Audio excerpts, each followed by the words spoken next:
aqui é o Eduardo e seja bem-vindo a mais uma aula do treinamento Redbox para fundos imobiliários.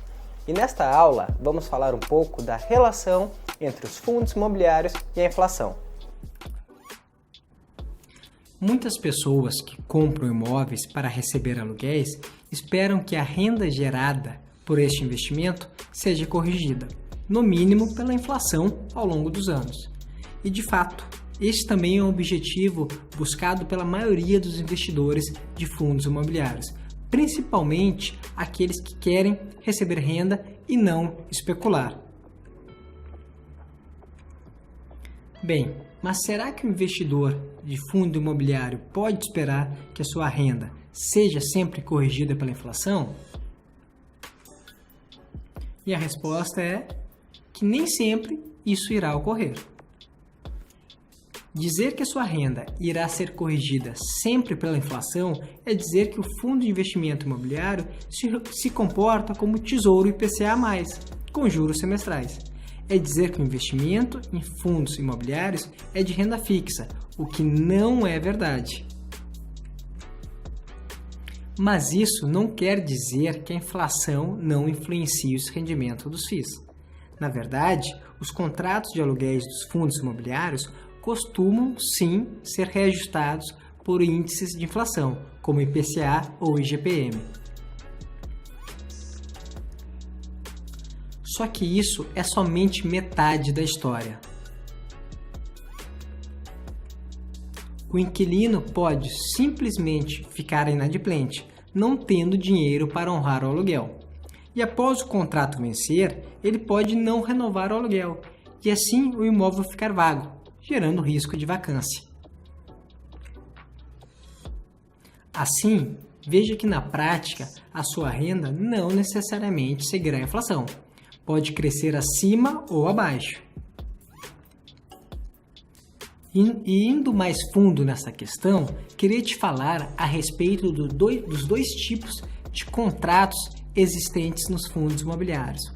Contratos típicos e contratos atípicos.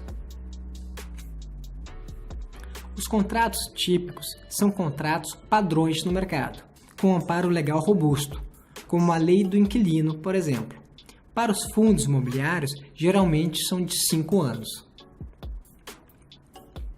Funciona assim: no início do contrato é definido um valor inicial, que é chamado de valor base.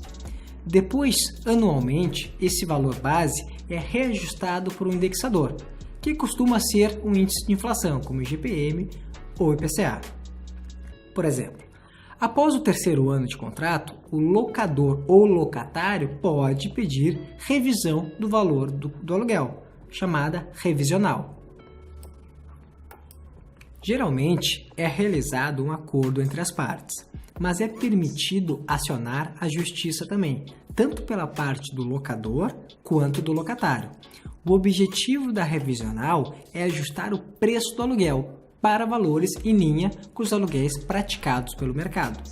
Após essa revisional, no quarto e quinto anos, o valor de aluguel após revisão volta a ser reajustado por índice de inflação normalmente, até que o contrato se encerre.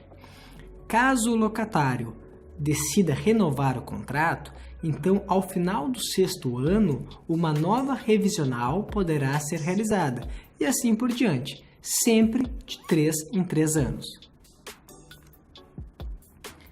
Preparei uma simulação para você entender essa ideia. Nessa simulação, considerei um contrato de aluguel iniciado em 2018 e com término ao final de 2022. O valor de aluguel para 2018 foi combinado em R$ 100 o metro quadrado. Veja só, em 2019 e 2020, esse valor foi sendo reajustado pela inflação, que considerei em torno de 5% ao ano. Ao término de 2020, que é quando a revisional é realizada, existem 3 possibilidades. O aluguel não sofre alteração, que está representada pela curva em azul, continuando a aumentar apenas em linha com a inflação. O aluguel sofre uma revisão, representada pela curva laranja, sofre uma revisão positiva, Ou o aluguel sofre uma revisão negativa, curva cinza. Ao final de 2022, o contrato pode ser encerrado ou ser renovado. Se for renovado, então ao final de 2023, uma nova revisional poderá ocorrer.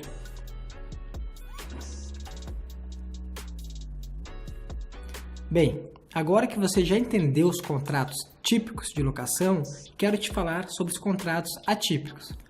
Os contratos atípicos são bastante personalizados e possuem as seguintes características: prazos longos, geralmente maiores que 10 anos, sem revisionais, reajuste anual por indexador, IPCA e IGPM principalmente, multas elevadas caso ocorra a desistência do inquilino. Nesses contratos costumam serem previstas multas muito grandes caso o inquilino desista do aluguel.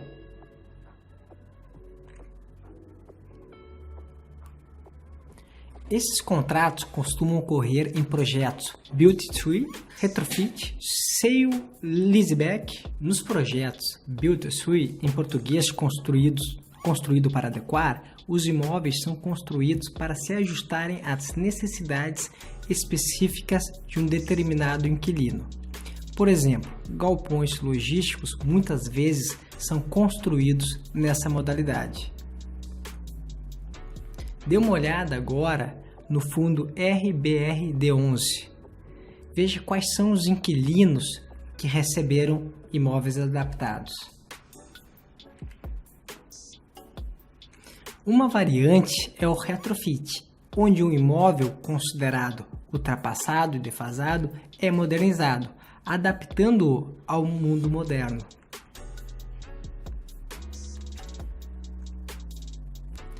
Um exemplo de imóvel que passou pelo retrofit é o edifício Galeria, propriedade do fundo homônimo.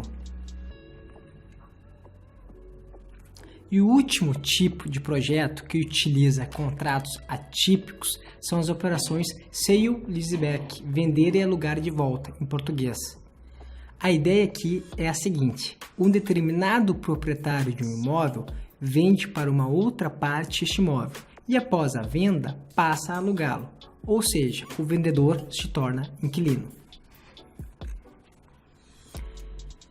Quem costuma realizar essas operações são os bancos, junto com os fundos imobiliários, que investem em agências. E a lógica é a seguinte: os bancos não precisam ser dono dos imóveis, onde estão suas agências, pois o que interessa para eles é apenas ocupar o imóvel e manter suas operações em funcionamento. Assim, grandes bancos vendem para os fundos imobiliários suas agências. Em contrapartida, o fundo imobiliário realiza um contrato atípico de sale leaseback que permita ao banco alugar essas mesmas agências por um longo período de tempo. Um exemplo no mercado é o fundo imobiliário BB Progressivo 2. Veja o que diz o administrador. No geral, os contratos atípicos costumam oferecer uma renda mais estável e também mais protegida da inflação do que os contratos típicos. E o motivo disso ocorrer é que os contratos são de longo prazo, não possuem revisionais e as multas elevadas fazem com que a inadimplência seja menor. Veja só o histórico de rendimento do BB Progressivo 2.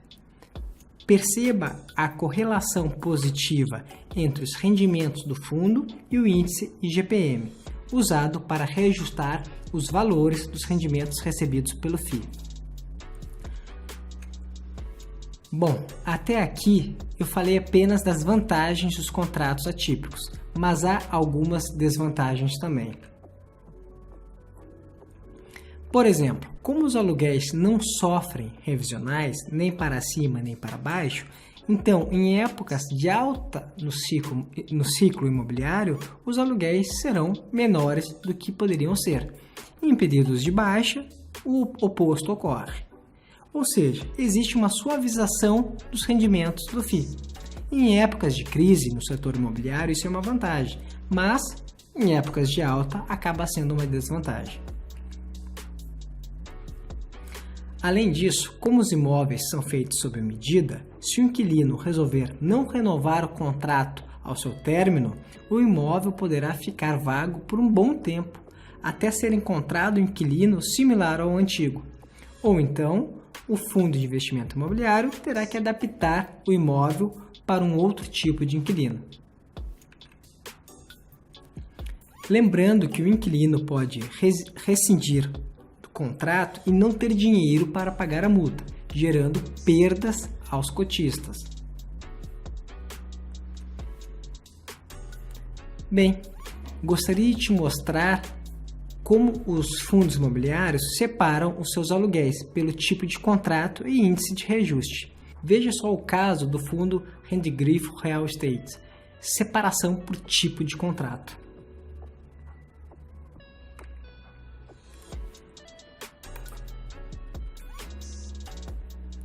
Separação por indexador de reajuste. E por último, existe uma relação positiva entre a taxa básica de juros Selic, CDI e inflação IPCA, porém negativa entre CDI e fundos imobiliários, IFIX. Uma alta na inflação pode aumentar os seus rendimentos, mas também elevar a taxa básica de juros. Se isso acontecer, conforme mostra o histórico, os fundos imobiliários podem cair. Veja a correlação negativa entre o IFIX e CDI entre 2011 e 2017. Você deve ficar de olho que este detalhe pode impactar os seus investimentos, caso esteja esperando uma alta dos juros. Agora, vamos recapitular os pontos mais importantes dessa aula. A sua renda com fundos imobiliários não é reajustada automaticamente pela inflação, como é o caso em um título de renda fixa. Apesar dos contratos de aluguel preverem reajuste anual por índices de inflação, os FIIs são sujeitos à vacância, inadimplência, entre outros riscos, tornando esse investimento um investimento de renda variável. Existem dois tipos de contratos, típicos e atípicos. Os contratos típicos são tipificados por lei, ou seja, possuem um amparo legal robusto, como a lei do inquilinato. Esses contratos costumam ser de 5 anos, com reajuste anual por inflação e revisionais a cada 3 anos. Já os contratos atípicos costumam ter um prazo mínimo de 10 anos, reajuste anual por inflação, multas elevadas em caso de rescisão e não possuem revisionais.